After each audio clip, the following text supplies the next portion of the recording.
அந்த உண்மையினால் நாங்கள் வாழ்ந்து கொண்டிருக்கும் பொழுது பிழைக்கவே பிழைப்பான்.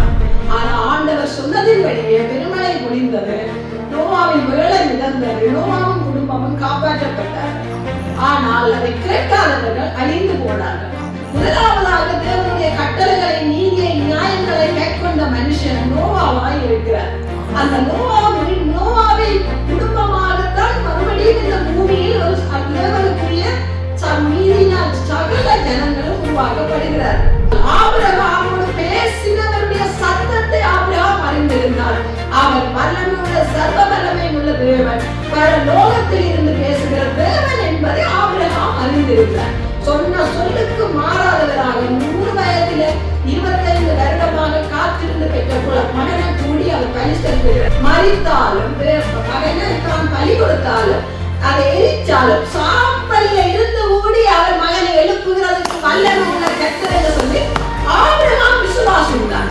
அப்ப அவர் தேவன் சொன்ன வார்த்தையின்படியே நடந்தார். தேவனுடைய ஆசாரிப்பு கூடாரத்தை செய்ய நீ கவனமாயிரு.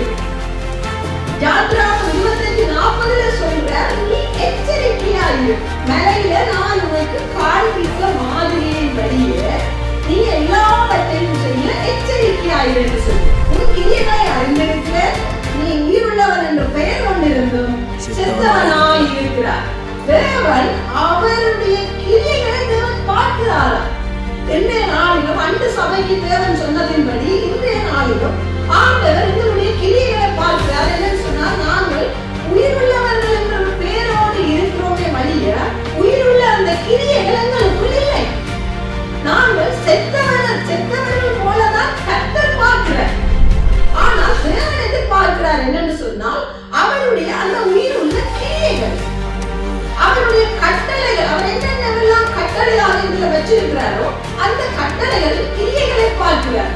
அன்று நோவா செய்தார் கிரியையின் மூலமாக, ஆபிரகாம் விசுவாசத்தின் மூலமாக கிரியையின் மூலமாக காண்பித்தார், மோசே அந்த கிரியையின் மூலமாக கட்டளைகளின்படி நடந்தார். தேவன் அந்த இடத்தில் வந்திருந்தார், ஆசீர்வதித்தார், விடுதலை கொடுத்தார், விளைக்க செய்தார். தேவன் பார்க்கிறார் கிரியைகள். நாம் மனுஷர் பார்க்கும் வண்ணமாக வாழ்ந்து கொண்டிருக்கலாம். மனுஷர் பார்த்து எங்களுக்கு பேர் புகழ் சூட்டும் வண்ணமாக நாங்கள் வாழ்ந்து கொண்டிருக்கலாம். அது மனுஷர் பார்ப்பார்கள், வெளியரங்கமான கிரியைகள். ஆனா தேவன் வெளியரங்கமாகவும் பார்ப்பார். ஏன்னு சொன்னால், தேவன் எங்களை மாம்ச ரீதியாக இந்த உலகத்துல தன்னுடைய சாயலை வெளிப்படுத்தும்படி வைத்திருக்கிறார். அந்த மாம்ச ரீதியான கிரியைகளும் தேவனை மகிமைப்படுத்த வேண்டும், மனுஷன் மகிமைப்படுத்த வேண்டுமாக அல்ல. உலகத்தில் இருக்கிறதான அந்தகார பொல்லாத வல்லமையின் கிரியைகள், பாவ கிரியைகள், இருளின் கிரியைகள், அந்த கிரியைகளை விட்டு நாங்கள் மனம் திரும்பி நாங்கள் அந்த மனம் திரும்பின அந்த காரியத்தை நாங்கள் எப்படி வெளிப்படுத்த வேண்டும் சொன்னால், மாம்சத்தின் கிரியைகளாக நாங்கள் வெளிப்படுத்த வேண்டும். அப்பொழுது கிறிஸ்துவானவர் அந்த கிரியையின் மூலமாக பிதாவிடத்தில் வந்து கிறிஸ்து பிதாவை போல கிரியைகளை நடப்பித்து தன்னை பிதாவாக காண்பித்தார். அதே போல நாங்களும் கிறிஸ்துவின் கிரியைகளை காண்பித்து பிதாவை காண்பிக்கும் வண்ணமாக அநேகர் இந்த உலகத்தில் அறியாதவர்கள் பிதாவையும் அறிந்து கொள்ள முடியும், கிறிஸ்துவையும் அறிந்து கொள்ள முடியும். நாங்களும் என்னுடைய ஆவியில் தேவனோடு கூட நாங்கள் ஒன்றாக இணைந்து கொள்ள முடியும் என்று சொன்னால், எங்களுடைய ஆவியும் ஆத்மாவும் தேவனுடைய கிரியைகளை நடப்பிக்கிறபடிதான். ஹல்லேலூயா. நாங்கள் இந்த நாளிலும் தேவனுடைய வார்த்தைக்கு ஆதாரமாக ஒரு தலையங்கத்தை நாங்கள் வைத்திருக்கிறோம். நான் வைத்திருக்கிறேன். கர்த்தர் அந்த வார்த்தையின் அடிப்படையில் யார் நீதிமான்? ஹல்லேலூயா. யார் நீதிமான்? யாரெல்லாம் சொல்லக்கூடும்? நீதிமானுக்கு எல்லாம் அநேகமாக உயர்தினை அதிரினை என்று சொல்லி இருக்குது. ஆண்பால் பெண்பால் என்றெல்லாம் நாங்கள் தமிழில் படித்திருக்கிறோம். இல்லையா? யாரெல்லாம் சொல்ல முடியும் நீதிமானுக்கு பெண்பால் என்று சொல்லி? நீதிமான் என்றால் அதை ஆண்பால் என்றாக பெண்பாலுக்கு தான் நாங்கள் படிக்க முடியும். என்று சொன்னால் மான் ஒரு ஆண் என்ற வகையில நான் சொல்லப்படுகிறது. நீதிமானுக்கு பெண்பாளன் என்றால் என்ன? யூனிவர்சிட்டி படிச்சு முடிச்ச எங்களுடைய ஊழியக்காரன் இருக்கிறார். நீதிமானுக்கு பெண்பாளன் என்றால் என்ன? சரி, பாவி. இந்த உலகத்தில் வேதத்தில் மட்டுமல்ல, உலகம் பூராகவே ஒரு மனித வர்க்கங்களுக்குள்ளாக பாவி என்று சொல்லு பாவிக்கப்படுகிறது. இந்த பாவி என்று சொல்லுக்கும் அதற்கு பாவி என்று சொல்லி ஒரு மனிதனுக்கு சொல்லப்படுகிறது. மனித வர்க்கங்களுக்கு, அது ஆண் அல்ல பெண் அல்ல, பாவி. அதிலே பெண்பால் இல்லை. ஆண்பால் நீதிமானாய் இருக்கிறது, அதுக்கு பெண்பாலிகள். பாவி என்ற சொல்லும் ஒரு கோமல் வார்த்தையாக இருக்கிறது. ஆகவே இந்த நீதிமானும் பாவியும் எல்லாருக்கும் பொதுவான ஒரு வார்த்தை. அது ஆணுக்கும் அல்ல, பெண்ணுக்கும் அல்ல.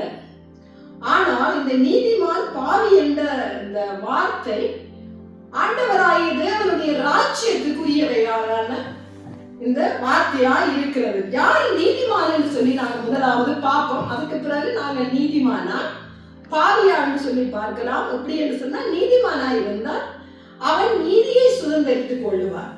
அந்த நீதி என்றால் என்ன? பாவியா இருந்தால் அவன் அந்த பாவி, ஒரு பாவம் செய்கிறவனை ஒரு பாவி என்று சொல்லப்படும். மனுஷிய வர்க்கத்தில் பாவம் செய்கிறவன், ஒரு அநீதியான, ஒரு முரண்பாடான சேதத்தை வருவிக்கிற, மனிதர்களுக்கு பாதகம் உண்டாக்குற காரியத்தை செய்பவன் பாவி. அப்ப அந்த பாவி எப்படியா இருப்பான், என்ன நிலைமை அடைவான்? நீதிமான் என்று சொன்னால் நீதியின் கிரியைகள், நல்ல காரியங்கள், நன்மையான காரியங்களை செய்கிறவன். எங்களுடைய கருத்தின்படி நீதிமான், அவன் நீதியின் கிரியைகளை அடைவான். ஆனாலும் நாங்கள் இந்த நாட்கள் யார் நீதிமான் என்று சொல்லி பார்ப்போமா இருந்தால், நாங்கள் வாசிப்போம் எசேக்கியேல் 18:9.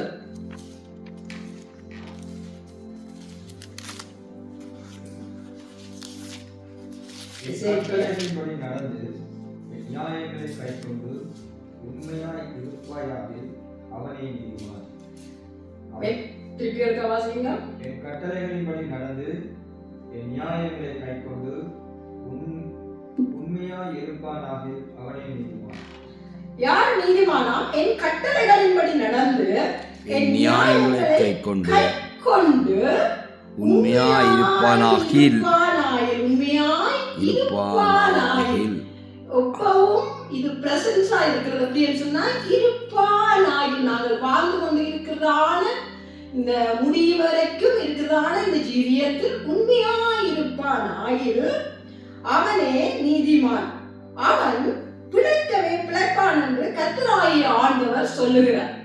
பாருங்க, நாங்கள் பிழைக்கும் வண்ணமாக நாங்கள் உண்மையா இருக்க வேண்டுமா? ஆனால் அந்த உண்மை எப்படி இருக்க வேண்டும் என்று சொன்னால், என் கட்டளைகளின்படி நடந்து என் நியாயங்களை கைக்கொள்ள வேண்டும். அந்த அவருடைய கட்டளைகளிலும் அவருடைய நியாயங்களிலும் நாங்கள் உண்மையா இருக்கும் பொழுது, அந்த உண்மையினால் நாங்கள் வாழ்ந்து கொண்டிருக்கும் பொழுது பிழைக்கவே பிழைப்பானா. நாங்கள் இந்த வாழ்க்கையில் நாங்கள் பிழைத்திருக்கும்படியாக நாங்கள் ஓடுகிறோம். இந்த இந்த பூமியில ஒரு மனுஷன் பிறந்து முடியும் வரைக்கும் காலத்தை சொல்லுகிறது வாழ்வு காலம் என்று சொல்லி. முடிந்த பிறகு அதுக்கு பிழைக்க வேண்டிய ஒரு அவசியம் இல்லை. நாங்கள் பிழைக்க வேண்டிய காலங்கள், பிழைப்புக்கு ஓடுகிறான் என்று சொல்லுவார். பிழைக்க போனால் அவன் பிழைக்கத்தக்கதாக ஓடுகிறான் என்று சொல்லி. என்னன்னு சொன்னா, மனுஷன் வாழ்வதற்காக. அப்ப பிழைக்க வேண்டிய காலத்தில் நாங்கள் பிழைப்போமாம். அது இந்த பூமிக்குரிய சகல விதமான பிழைப்புக்குரிய, மனுஷன் வாழ்கிறதுக்கான சகல விதமான பிழைப்புக்குரிய எந்த காரியமா இருந்தாலும் கர்த்தருடைய நீதியை நியாயங்களையே நாங்கள் கை கொண்டு நடந்தால் பிழைப்போமா. ஆனால் அதை விட நாங்கள் தேவனுடைய ராஜ்யத்தில் ஆவிக்குரிய வண்ணமாக நாங்கள் பார்ப்போமா இருந்தால், அவருடைய நீதி பரலோகத்தின் நீதி. இந்த பூமியில தேவன் மனுஷனை வைத்திருக்கிறார் பூமியில் வாழும்படி. தேவன் பூமியில வாழ்ந்து தான் இருக்கும் இடத்தில் மனுஷனை கூட்டி சேர்க்க வேண்டும் என்ற வண்ணமாக பரலோகத்தின் தேவன் எங்களை இந்த பூமியில் வைத்து எங்களை வாழ வைத்துக் கொண்டிருக்கிறார். இந்த பூமியின் முடிவு, இந்த பூமிக்குரிய மனித வாழ்க்கைக்குரிய ஒரு முடிவு காலம் ஒன்று இருக்கிறது. அந்த காலத்திலும் நாங்கள் மடிந்து போய்விடாதபடி, அழிந்து போய்விடாதபடி நாங்கள் பிழைத்திருந்து தேவனோடு வாழும்படியாக, அப்படியான பிழைப்பையும் நாங்கள் கண்டுகொள்ளும் வண்ணமாக கர்த்தர் எங்களை பிழைத்திருக்க வல்லவராய் இருக்கிறார். பிழைத்திருக்க செய்ய அவர் வல்லவராய் இருக்கிறார். நாங்கள் ரெண்டுக்கும் என்ன செய்ய வேண்டும் என்று சொன்னால், நாங்கள் அவருடைய நீதியையும் நியாயங்களையும் நாங்கள் கை கொண்டு நடந்தால் என்ன செய்வோமா? நாங்கள் பிழைத்திருப்போமா? நாங்கள் எப்படி அதுக்கு பிழைத்திருக்கிறதுக்கு பாருங்க, யார் யாரெல்லாம் இப்படியாக பிழைத்திருந்தார்கள் என்று சொல்லி ஒரு விஷயம் நாங்கள் பார்ப்போம். வேதத்தின் அடிப்படையில நாங்கள் பார்ப்போம் யார் யாரெல்லாம் பிழைத்திருந்தார்கள் என்று சொல்லி. கர்த்தருடைய கட்டளைகளை கை கொண்டு, உதாரணமாக நல்ல வேதம் அறிந்தவர்களா இருக்கிறபடினால தம்பி இந்த கதையை கேளுங்க. நோவாண்டு ஒரு மனிதன் இருந்தால் இந்த பூமியில எவ்வளவோ அநியாயங்கள், அனித்தியங்கள், அக்கிரமங்கள் பெருகி கொண்டிருந்த வேளையில இந்த நோவாண்டு ஒரு மனுஷனை தேவன் ஒரு நீதிமானாய் கண்டார். அந்த நீதிமானை தேவன் என்ன செய்கிறார் என்று சொன்னால், அவனுக்கு தன்னை வெளிப்படுத்தி இந்த உலகம் அக்கிரமத்துக்குள்ளாக போய்கொண்டிருக்கிறது, நான் இந்த மனுஷனுடைய நியாய தீர்ப்பு என என்னிடத்தில் கிட்டி வந்திருக்கிறது, நான் நியாயம் தீர்க்க போறேன் என்று நோவாவுக்கு எச்சரித்து நோவாவை சொல்லுகிறார், ஒரு பேழையை கட்டு, உன்னை நீ நீதிமானாய் இருக்கிறார். என்னன்னு சொன்னா, நீ நோவா தேவனுக்கு பயந்தவனாக வாழ்ந்தார். அப்ப நீ நீதிமானாய் இருக்கிறாய், உன்னையும் உன் குடும்பத்தையும் நான் மீட்டுக் கொள்ளும் வண்ணமாக நீ பேழையை கட்டு, மிச்ச யாவையும் பெருமழை பொழிந்து அழிக்க போகிறேன் என்று சொல்லி ஆண்டவர் எச்சரிக்கிறார். அப்ப நோவா பேழையை கட்டி கொண்டிருக்கிறார். நோவா தேவன் சொன்னபடி அவர் அந்த 100 வருஷம் பேழையை கட்டும் வரைக்கும் அவர் ஜனங்களை எச்சரித்தார். ஜனங்கள் கேட்கும் வண்ணமாக பேழையை கட்டுதண்ட நோவா சொல்லி இருக்கிறார், தேவன் சொல்லி இருக்கிறார், உலகத்தை அழிக்க போகிறேன் என்று சொல்லி அதை தப்பித்துக் கொள்ளும்படி பேழை. அப்ப ஆண்டவர் சொன்னதின்படி நோவா செய்தார். அதை நோவா சொன்னதை ஜனங்கள் கேட்கவில்லை. ஆனா ஆண்டவர் சொன்னதின்படியே பெருமழை பொழிந்தது, நோவாவின் பேழை மிதந்தது, நோவாவும் குடும்பமும் காப்பாற்றப்பட்டார்கள். ஆனால் அதை கேட்காதவர்கள் அழிந்து போனார்கள். முதலாவதாக தேவனுடைய கட்டளைகளை, நீதியை, நியாயங்களை கைக்கொண்ட மனுஷன் நோவாவாய் இருக்கிறார். அந்த நோவாவின் குடும்பமாகத்தான் மறுபடியும் இந்த பூமியில் ஒரு தேவனுக்குரிய மீதினால் சகல ஜனங்களும் உருவாக்கப்படுகிறார்கள். அதற்கு பிறகு தேவனுடைய நீதியை, நியாயங்களை கைக்கொண்ட மனுஷன் எப்படியா இருக்கிறான்? தேவனுடைய வீட்டிலிருந்து உண்மை உள்ள ஒரு மனுஷன் இருந்தார். மோசே என்ற ஒரு மனுஷனை ஆண்டவர் தெரிந்து கொள்ளுகிறார். அதற்கு பிறகு ஜனங்கள் பெருகி திரளான கூட்டங்களாக வந்து 12 கோத்திரங்களாக ஆண்டவர் தெரிவு செய்கிறார். பாருங்க, அதோட செய்து மோசைக்கு முன்பாக நாங்கள் பார்த்தோம்னா இருந்தால், இந்த நோவாவுக்கு பிறகு நோவாவின் காலத்தில் இருந்து வந்ததான ஆபிரகாம் என்ற ஒரு மனிதனை பார்க்கிறோம். மோசைக்கு முன்பாக இது ஆபிரகாம் என்ற ஒரு மனுஷனை தேவன் என்ன செய்கிறார் என்று சொன்னா, ஒரு விக்கிரக ஆராதனையில் இருந்து ஆண்டவரை அறியாத ஒரு ஜாதி இனத்தினிடத்திலிருந்து ஆண்டவர் தெரிவு செய்கிறார். தெரிவு செய்து கொண்டு வந்து அந்த ஆபிரகாமுக்கு தன்னை வெளிப்படுத்துகிறார். நான் சர்வ வல்லமை உள்ள தேவன் என்று சொல்லி ஆண்டவர் முகமுகமாய் பேசி இருக்கிறார். பேசினபடினால் தான் ஆபிரகாம் சகல தன்னுடைய சன்னதி சந்தானமாக தகப்பன் வீடு எல்லாமே அவங்களுடைய பக்தி வைராக்கியத்தினூடாக விக்கிரக ஆராதனை, விக்கிரகம் செய்து வித்தவர்கள், அவர்களை விட்டு அவர் விதமாக அதை எல்லாத்தையும் விட்டுட்டு வருகிறாரா இருந்தால் தேவன் நேரடியாக பேசினதை நிமித்தமாக அவருடைய சத்தத்தை ஆபிரகாம் கேட்டார். அதனூடாக எல்லாவற்றையும் விட்டுட்டு நீ வா, நான் அனுப்பும் தேசத்துக்கு உன்னை நான் கொண்டு போவேன் என்று சொல்லி ஆண்டவர் ஆபிரகாமை கொண்டு வரார். ஆபிரகாமின் சொல்லி தேவன் சொல்லி ஆபிரகாம் கேட்கிறார். கேட்டபடினால் அவர் விட்டு வருகிறார். ஆபிரகாமுக்கு பிள்ளை இல்லாதிருந்தது. அவர்களுடைய வயசான நாட்களிலும் ஆண்டவர் 99 வயதில் ஆபிரகாமுக்கு ஒரு மகனை கொடுக்கிறார். அந்த மகனையே ஆண்டவர் பலியாக செலுத்த சொல்றார். அதையும் ஆபிரகாம் ஏனென்று கேட்காமல் மகனை பலியாக செலுத்துறார். எப்படி என்று சொன்னால், ஆபிரகாமோடு பேசினவருடைய சத்தத்தை ஆபிரகாம் அறிந்திருந்தார். அவர் வல்லமை உள்ள சர்வ வல்லமை உள்ள தேவன், பரலோகத்தில் இருந்து பேசுகிற தேவன் என்பதை ஆபிரகாம் அறிந்திருந்தார். சொன்ன சொல்லுக்கு மாறாதவராக 100 வயதில 25 வருடமாக காத்திருந்து பெற்ற மகனை கூடி அவர் பலி செலுத்துகிறார். எப்படி என்று சொன்னாலாம் சொல்லப்படுகிறது. 11:18 இருக்கு. ஆபிரகாமுக்கு தேவன் எப்படி வாக்கு கொடுத்ததின்படியே அவர் செய்தாராம், மரித்தாலும் அவர் எழுந்திருக்க செய்ய வல்லமை உள்ளவர் என்று சொல்லி. மரித்தாலும் மகனை தான் பலி கொடுத்தாலும் அதை எரிச்சாலும் சாம்பல்ல இருந்து ஓடி அவர் மகனை எழுப்புகிறதுக்கு வல்லமை உள்ள கர்த்தர் என்று சொல்லி ஆபிரகாம் விசுவாசித்தார். அப்ப அவர் தேவன் சொன்ன வார்த்தையின்படியே நடந்தார், செய்தார். மகன் எப்படியாம் நீ பிழைக்கவே பிழைப்பா என்று சொல்லி இந்த எசேக்கியேல சொன்ன வார்த்தையின்படி அவன் இந்த பூமியில மரித்த மகனை கூடி பிழைக்க பெற்றுக் கொண்டார்.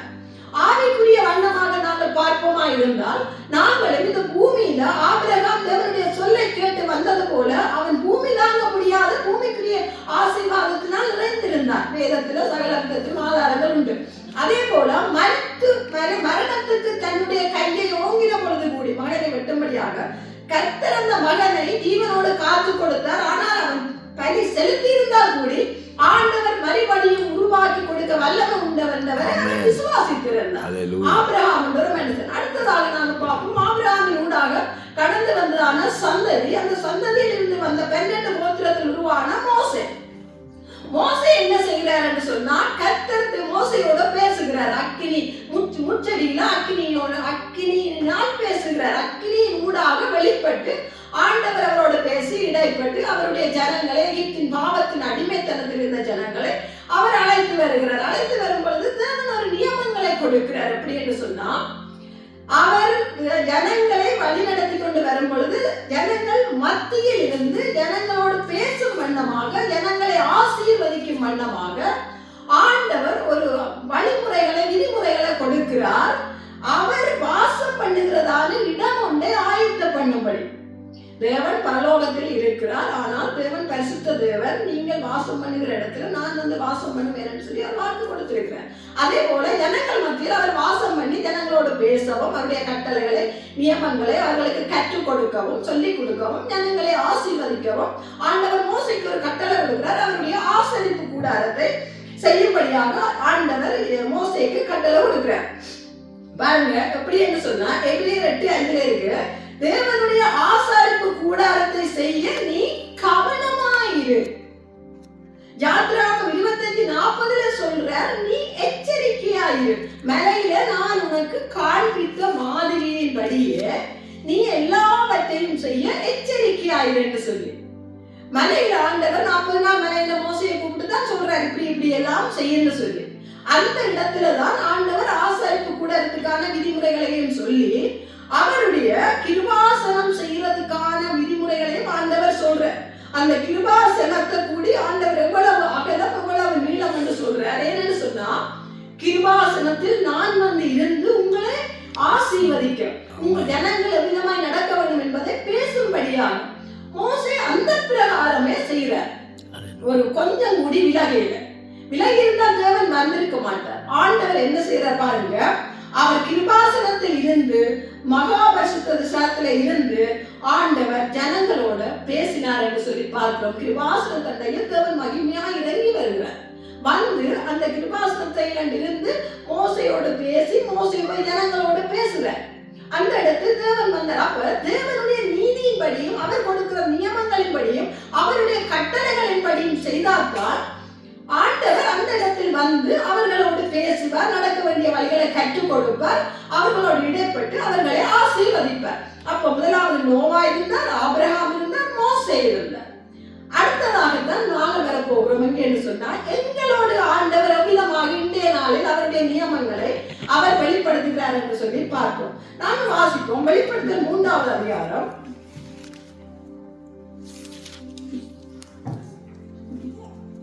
1ஆம் வசனத்துல கடைசி பகுதியை இருக்க வாசிப்போம். உன் கிரியைகளை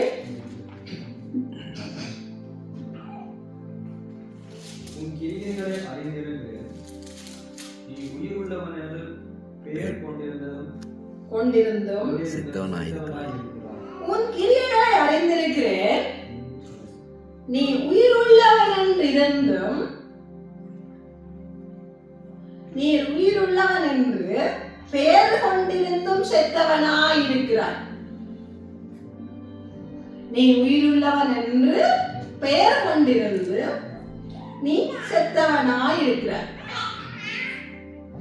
இங்க என்னன்னு சொன்னா, நான் உயிரோடு இருக்கிறோம் என்றால் இருந்தும் செத்தவனாயிருக்கிறாய். அதுல என்ன கருத்து? செத்த பொடி கிரியை செய்யுமா? செத்த பிரேதம் கிரியை செய்ய முடியாது. ஆனா அவருக்குள்ள ஜீவன் இருக்கு. இப்ப ஹோமா நிலையில இருக்கிற, கிரியை செய்யாத முடியாது, அவருக்கு ஹோமா நிலையில இருக்கிற.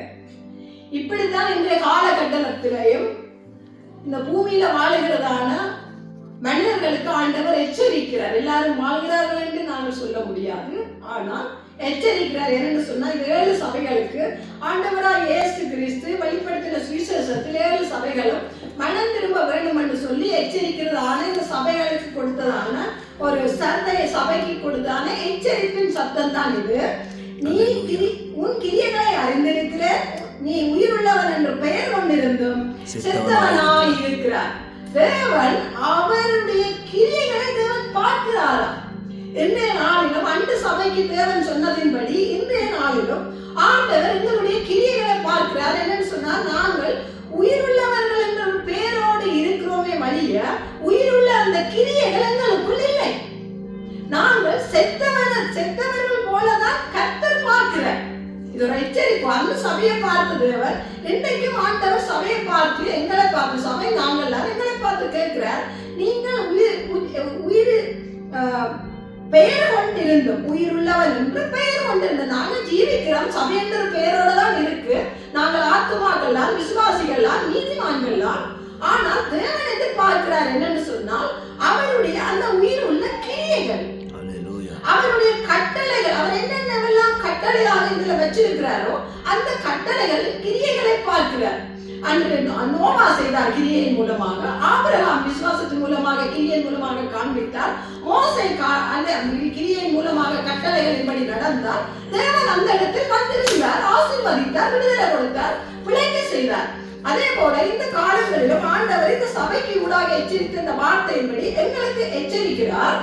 மரித்தாலும் பாருங்க, கிரியை செத்தல், மரித்த நீ விழித்திரு, ஸ்திரப்படு. பாருங்க, அடுத்தது 2ஆம் வசனத்தை வாசிங்களையா, 3:2. நீ விழித்துக் கொண்டு சாகிறதுக்கு ஏதுவாய் இருக்கிறதை ஸ்திரப்படுத்து, உன் கிரியைகள் தேவனுக்கு முன் நிறைவுள்ளவைகளாக நான் காணவில்லை. தேவன் பார்க்கிறார் எங்களுடைய கிரியைகளை. நாம் மனுஷர் பார்க்கும் வண்ணமாக வாழ்ந்து கொண்டிருக்கலாம். மனுஷர் பார்த்து எங்களுக்கு பேர் புகழ் சூட்டும் வண்ணமாக நாங்கள் வாழ்ந்து கொண்டிருக்கலாம். அது மனுஷர் பார்ப்பார்கள், வெளியரங்கமான கிரியைகள். ஆனா தேவன் வெளியரங்கமாகவும் பார்ப்பார். ஏன்னு சொன்னால், தேவன் எங்களை மாம்ச ரீதியாக இந்த உலகத்துல தன்னுடைய சாயலை வெளிப்படுத்தும்படி வைத்திருக்கிறார். அந்த மாம்ச ரீதியான கிரியைகளும் தேவனை மகிமைப்படுத்த வேண்டும், மனுஷன் மகிமைப்படுத்தும் வண்ணமாக அல்ல. மாம்ச ரீதியான கிரியைகள் தேவனை மகிமைப்படுத்தும் வண்ணமாக. அதோடு கூட நாங்கள் ஆவிக்குள்ள பிரகாரமாய் பாப்பமாய் இருந்தால் நாங்கள் எங்களுடைய ஆவியில் நாங்கள் பிழைத்திருக்க வேண்டும். மரணம் என்றது ஆவியில் மரணம். அந்த ஆவியின் மரணம் தான் மாம்சத்தின் சாவுக்கேதுவான பொடியாகும்.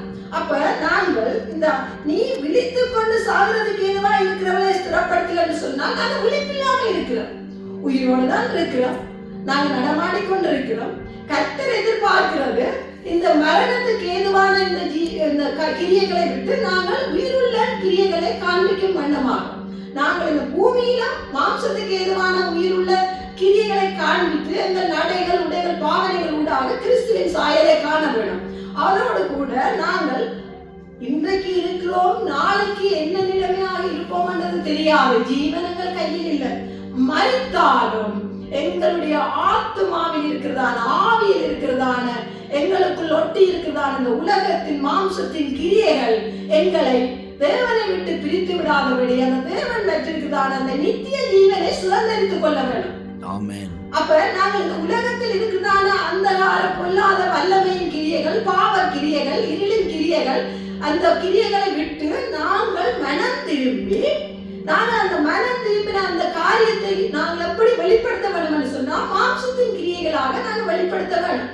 அப்பொழுது கிறிஸ்துவானவர் அந்த கிரியையின் மூலமாக பிதாவிடத்தில் வந்து கிறிஸ்து பிதாவை போல அவர் கிரியைகளை நடப்பித்து தன்னை பிதாவாக காண்பித்தார். அதே போல நாங்களும் கிறிஸ்துவின் கிரியைகளை காண்பித்து பிதாவை காண்பிக்கும் வண்ணமாக அநேகர் இந்த உலகத்தில் அறியாதவர்கள் பிதாவையும் அறிந்து கொள்ள முடியும், கிறிஸ்துவையும் அறிந்து கொள்ள முடியும். நாங்களும் எங்களுடைய ஆவியில் தேவனோடு கூட நாங்கள் ஒன்றாக இணைந்து கொள்ள முடியும் என்று சொன்னால் எங்களுடைய ஆவியும் ஆத்துமாவும் தேவனுடைய கிரியைகளை நடப்பிக்கிறபடினால் பாருங்க, மரித்த நீ விழித்திரு, ஸ்திரப்படு.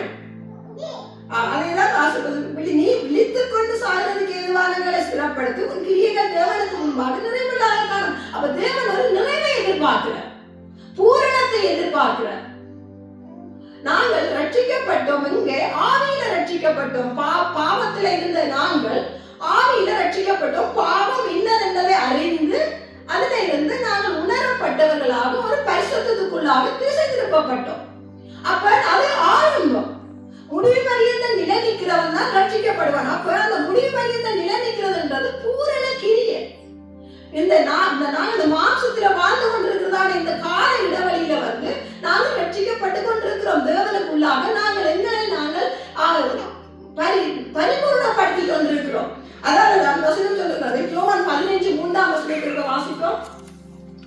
யாத்திராகமம் 15:3.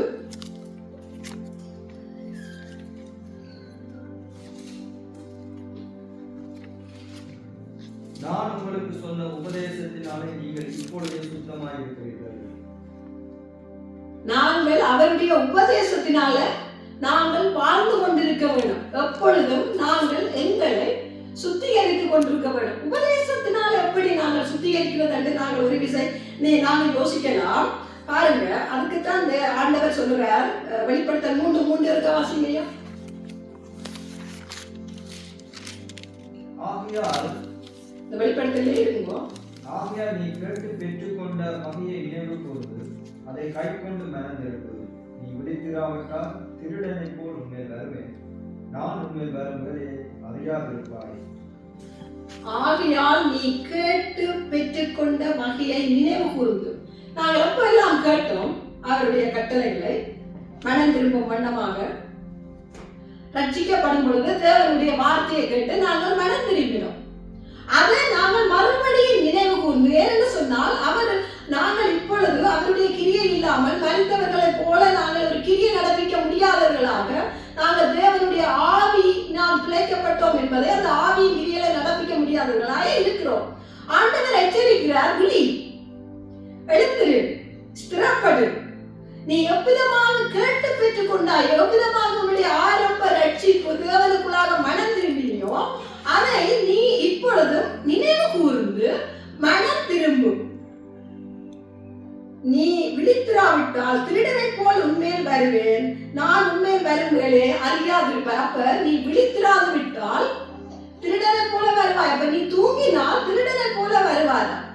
அப்ப கட்டளைகளை கை கொண்டு விழித்திருக்கிறவர்களுக்கு தேவன் வருகிறது தெரியும். இது வியப்பமான பிரசங்கம் இல்லை, இதுதான் சத்தியம். திருடனை போல தேவன் வருவார் யாருக்காம்? இந்த வசனத்தின்படி விழித்திராதவர்களுக்கு தெரியாது. திருடனை போல தேவன், அவன் நித்திரன், அவன் தேவனுடைய காரியத்தை அறிய மாட்டான். அப்ப அவனுக்கு தேவன் வருவது தெரியாது. நாங்கள் கேள்விப்பட்டிருக்கிறோம் இவ்வளவு நாளும் அவன் திருடனை போல வருவார், திருடனை போல வருவார், அவனுடைய வரும் நாளையே நாங்கள் அறிய மாட்டோம் என்று சொல்லி. அது யாருக்கா? விழித்திராமல் தூங்குகிறவனுக்கு. தேவனுடைய கிரியைகளை, ரட்சிப்பின் கிரியைகளை வெளிப்படுத்த முடியாமல் செத்தவனை போல இருக்கிறவனுக்கு. ஆனால் நாங்கள் விழித்திருக்கிறவர்களா இருக்க வேண்டும் என்று சொல்லி ஆண்டவர் சொல்றார். அவருடைய நியமங்களையும் நீதியையும் கட்டளைகளையும் கை கொண்டு நாங்கள் அவருடைய கை கொண்டால் அந்த நியமத்தின் ஊடாக அவருடைய கட்டளைகளுக்கு ஊடாக அவர் எப்பொழுது வருவார் என்று எழுதியிருக்கிறது. வெளிப்படுத்தல் 1ஆம் அதிகாரத்துல ஆண்டவர் சொல்லி இருக்கிறார். பாருங்க, 1ஆம் அதிகாரம் 1ஆம் வசனத்தை வாசிங்கய்யா. இது கொஞ்சம் பைபிள் சரிதான், ஆனா என்னன்னு சொன்னா நான் ஆயத்தப்படுத்தினது அப்படித்தான். 1ஆம் அதிகாரத்தை வாசிங்கய்யா. சீக்கிரத்தில் சம்பவிக்க வேண்டியவர்களை தம்முடைய ஊழியக்காரருக்கு காண்பிக்கும் பொருட்டு தேவன் இயேசு கிறிஸ்துவுக்கு ஒப்புவித்ததும் இவர் தம்முடைய தூதனை அனுப்பி தம்முடைய ஊழியக்காரனாகிய யோவானுக்கு வெளிப்படுத்தினதுமான விசேஷம். 4ஆம் அதிகாரம், வெளிப்படுத்த 4ஆம் அதிகாரம் 1ஆம் வசனத்தை வாசிங்க. இவைகளுக்கு பின்பு இதோ பரலோகத்தில் திறக்கப்பட்டிருந்த ஒரு வாசலை கண்டேன்.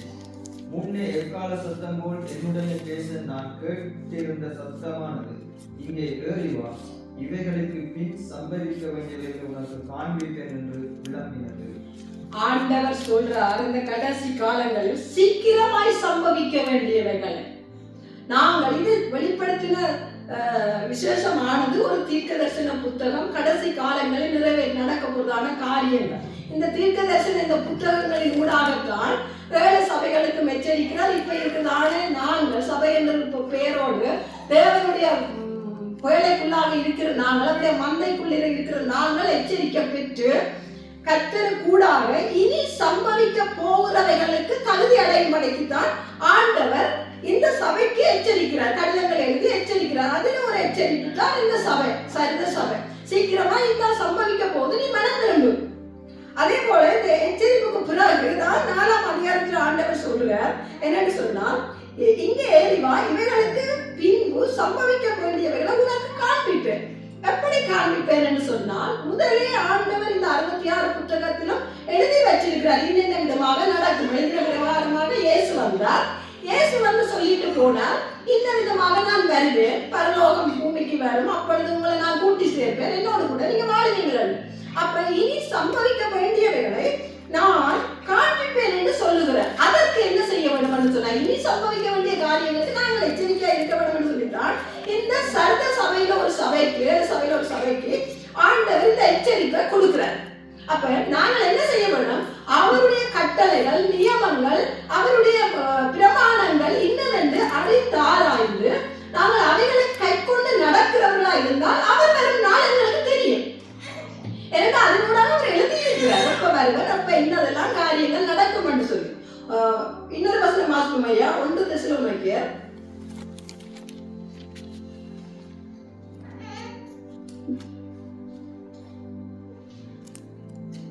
5 முதலாம் அதிகாரத்தில் 2ஆம் வசனம் வாசிப்போம். சகோதரரே, இவைகள் நடக்கும் காலங்களையும் சமயங்களையும் குறித்து உங்களுக்கு எழுத வேண்டுவதில்லை. இரவிலே திருடன் வருகிற விதமான கர்த்தருடைய நாள் வரும் என்று நீங்களே நன்றாக அறிந்திருக்கிறீர்கள். சமாதானமும் சௌக்கியமும் உண்டென்று அவர்கள் சொல்லும்போது கர்ப்பவதியானவர்களுக்கு வேதனை வருகிறது போல அழிவு சடுதியாய் அவர்கள் மேல் வரும். அவர்கள் தப்பி போவதில்லை. யார் மேல் வருமா? அவர்கள் மேல். யார் அவர்கள்? நித்திரையா இருக்கிறவர்கள், விழிப்பில்லாம இருக்கிறவர்கள் மேலதான் சடுதியாய் என்ன வரும்? வேதனை வரும்.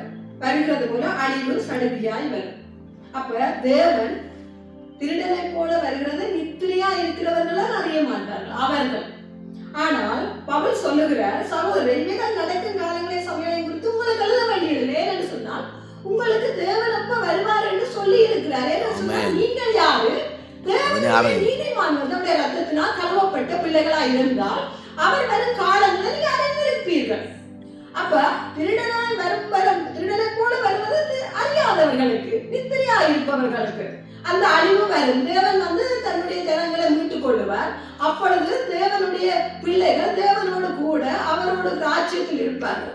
அதோடு கூட இந்த பூமியில் இருப்பவர்களும் அவருடைய நீதி நியாயங்களை கைக்கொண்டு வாழும் பொழுது கர்த்தர் இந்த பூமியிலும் அவர்களை ஆசீர்வதிப்பார். ஏன்னு சொன்னா வானமும் பூமியும் அதன் நிறைவும் அவருடையது. அதை அவைகளை கொடுத்து ஆண்டவர் ஆசீர்வதிப்பார்.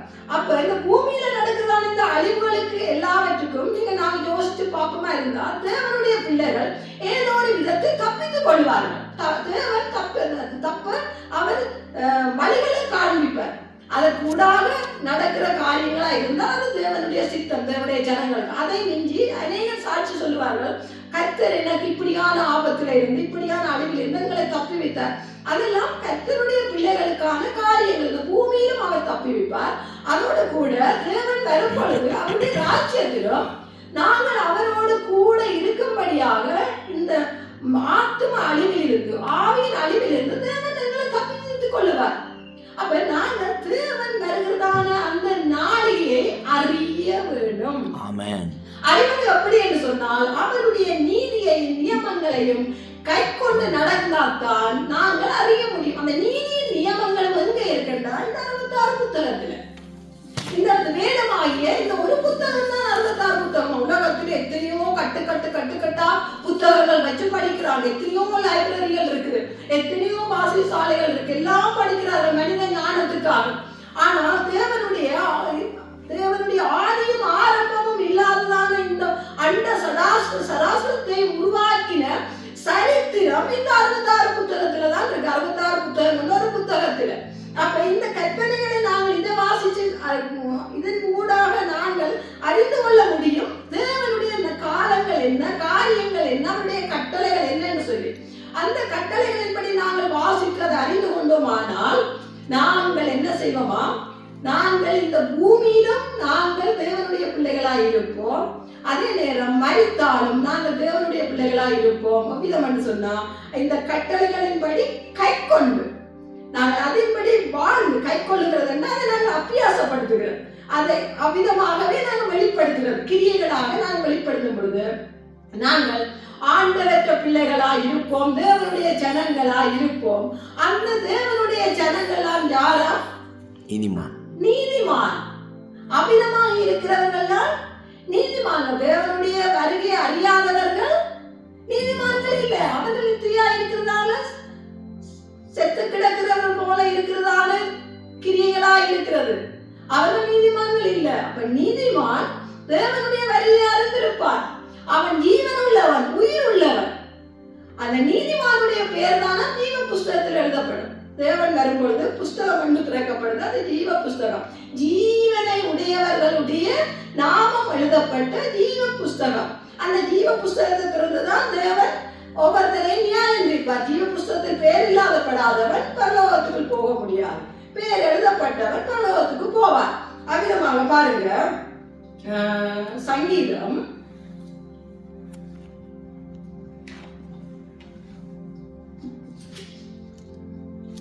69:28 வாசிங்க ஐயா.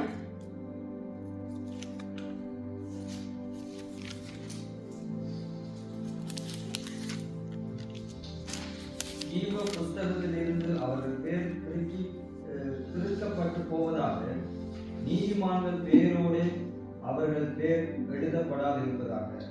யாருடைய பேரா? நித்ரையா இருக்கிறவர்கள், தேவனுடைய நீதியை நடப்பிக்காதவர்கள், தேவனை அறியாதவர்கள் பேர் என்ன செய்யப்படும்? ஜீவ புஸ்தகத்தில் எழுதப்படும். அப்ப ஜீவ புஸ்தகத்தில் யாருடைய பேர் எழுதப்படும்? நீதிமான்களுடைய பேர் தான் ஜீவ புஸ்தகத்தில் எழுதப்படும். அப்ப ஜீவன் உள்ளவர்களின் பெயர் தான் ஜீவ புஸ்தகத்தில் எழுதப்படும். அவர்கள் யார்? பேரை கிறுக்கி போடாதிருப்பீர்களாக, நீதிமான்களோட பெயரோட. அப்ப நீதிமான்கள் யாராம்? ஜீவன் உள்ளவர்களுடைய பெயர். நீதிமான்கள் ஜீவன் உள்ளவர்களுடைய பெயர் தான் ஜீவ புஸ்தகத்தில் இருக்கும். அப்ப அந்த ஜீவ புஸ்தகத்தில் ஜீவன் உள்ளவர்களுடைய பெயர் எழுதும்படிக்கு ஜீவன் உள்ள தேவனுடைய ஜீவன் உள்ள இந்த வார்த்தையின்படி, இந்த கட்டளைகளின்படி, இந்த நியமங்களின்படி நாங்கள் வாழும் பொழுது நாங்கள் நீதிமான்கள் எனப்படுகிறோம். இந்த நீதிமான்கள் தான் ஜீவன் உள்ளவர்கள். இந்த ஜீவன் உள்ளவர்கள் தான் ஜீவ புஸ்தகத்தில் பேர் எழுதப்பட்டிருப்பார்கள்.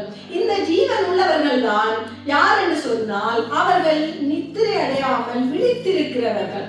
இந்த விழித்திருக்கிறவர்கள் எப்படிப்பட்டவர்களாம்? தேவன் வரும் நாளை அறிந்திருக்கிறார்கள். அப்போ தேவன் வரும் பொழுது தேவனோடு கூட நாங்கள் நீதிமான்களாய் இருக்கிற தேவனுடைய ஜீவ புஸ்தகத்தில் ஜீவன் உள்ளவர்களாய் பேர் எழுதப்பட்டிருக்கிறவர்கள் தேவனோடு கூட நாங்கள் அவருடைய ராஜ்யத்தில் ஆளுகை செய்வோம்.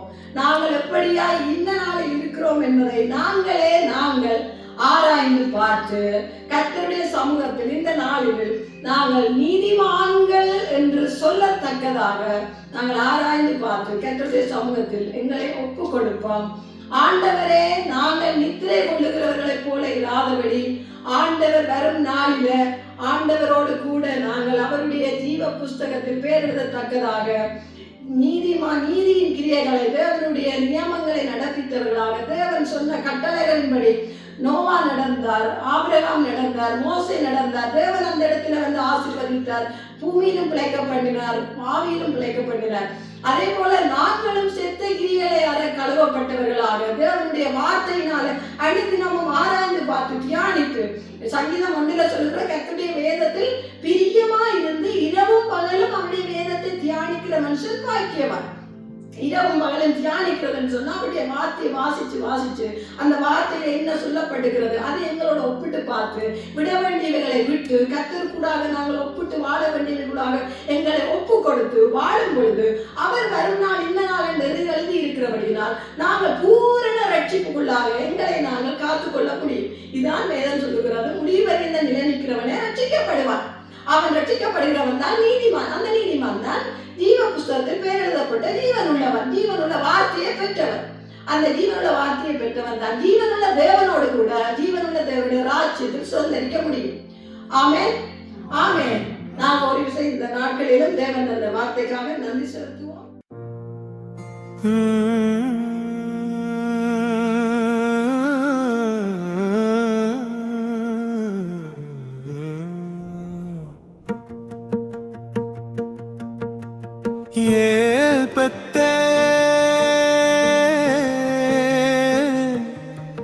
தேவனுடைய வீடு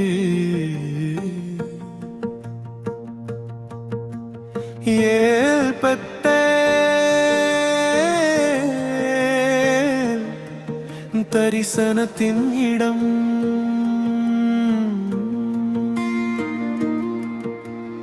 ஓடிய யாக்கோபை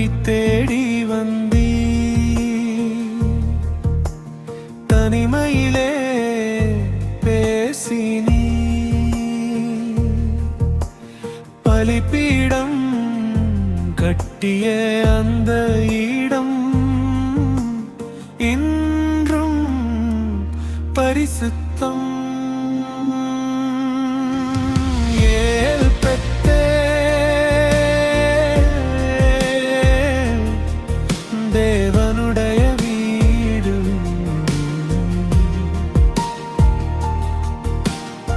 ஏல் பெத்தே வானம் திறந்த இடம்.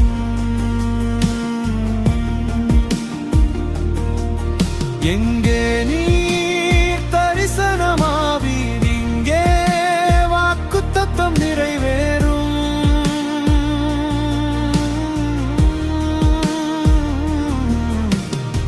ஏல் பெத்தே தேவனுடைய வீடு, எங்கள் தலைமுறையின் அடையாளம்.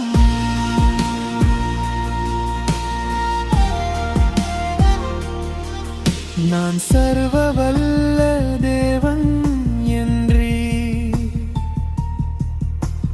பலுகி பெருகுவாயன்றி, ஜாதிகள் உன்னிலிருந்து எழும் ராஜாக்கள் உன் சந்ததி.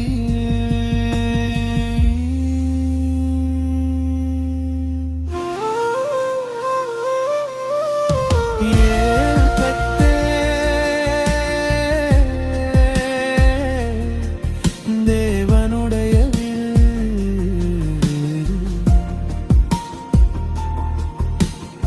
ஏல் பெத்தே ஆசீர்வாதத்தின் இடம்.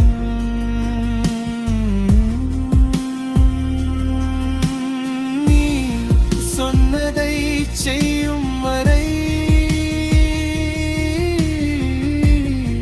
எங்களை கைவிட மாட்டீ.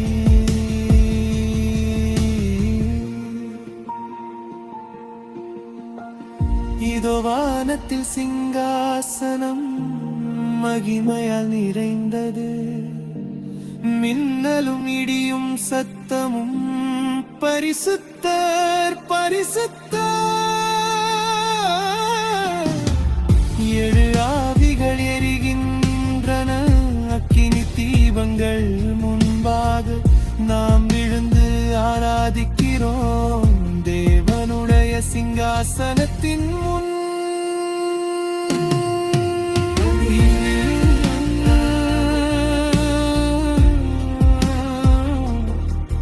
தேவனுடைய வீடு.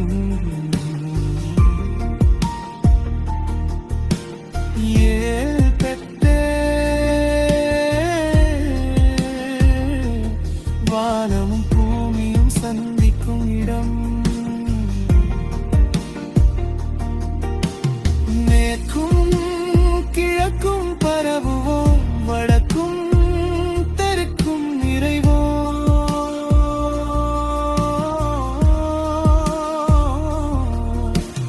எங்களிலும் எங்கள் சந்ததியிலும் பூமி ஆசீர்வதிக்கப்படும்.